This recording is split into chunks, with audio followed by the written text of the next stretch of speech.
Song तो खेसारी भैया के भी बड़ा वायरल रहे, लेकिन जवन चीज हो गई बा ऊपर कतना फोकस करल जाओ, है ना।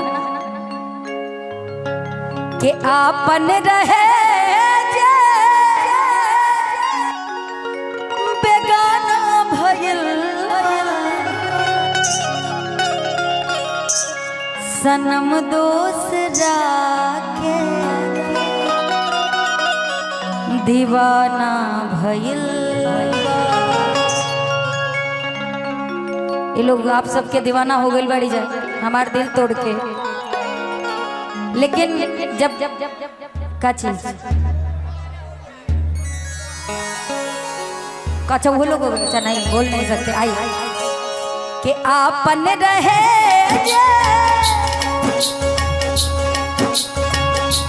आपन रहे बेगाना भइल बा सनम दोसरा के दीवाना भइल बा सनम दोसरा के दीवाना भइल बा।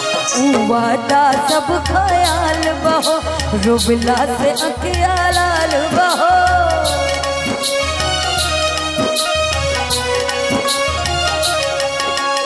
वादा सब ख्याल बहो रुबला से अखिया लाल बहो। आपन रहे जे बेगाना भइल बा आपन रहे जे बेगाना भइल बा सनम दोसरा के दीवाना भइल बा सनम दोसरा के दीवाना भइल बा।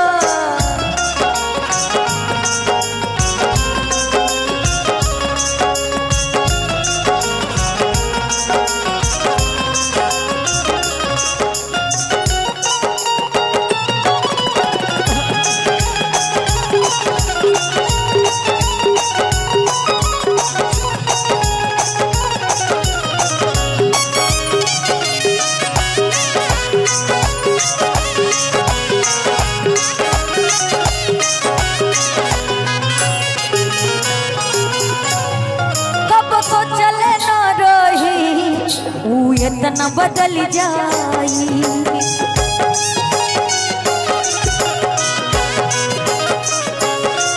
धड़कन में रहे वाला दिल में से निकल जाई।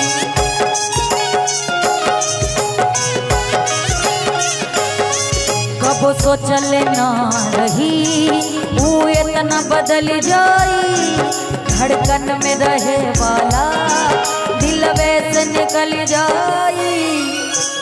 नया याद से अब यादाना भइल बा नया याद से अब यादाना भइल बा सनम दोसरा के दीवाना भइल बा सनम दोसरा के दीवाना भइल बा।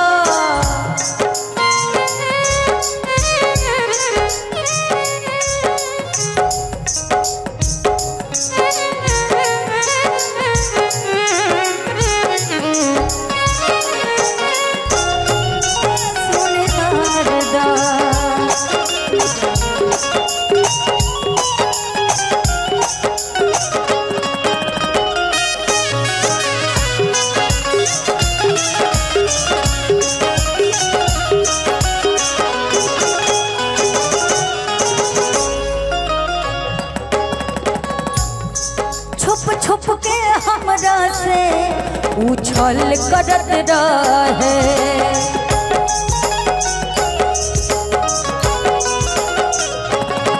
दूसरे से जननी दूसरे के कहल करत रहे।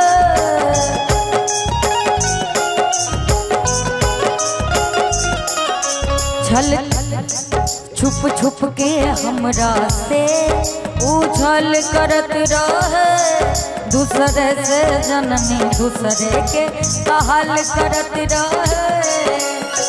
जुदाई तखाली बहाना भइल बा जुदाई तखाली बहाना भइल बा। आइए सनम दोसरा के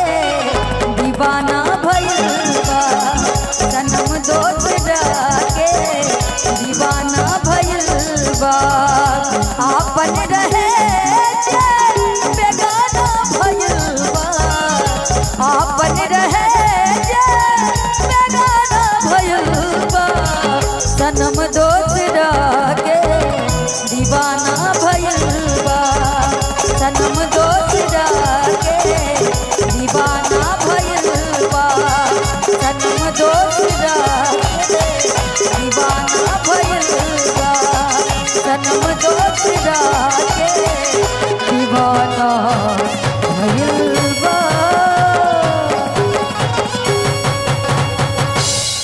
अच्छा, एक जोरदार ताली माई मनीषा के लिए होना चाहिए आप सबकी तरफ से, क्योंकि ये लोग लाइव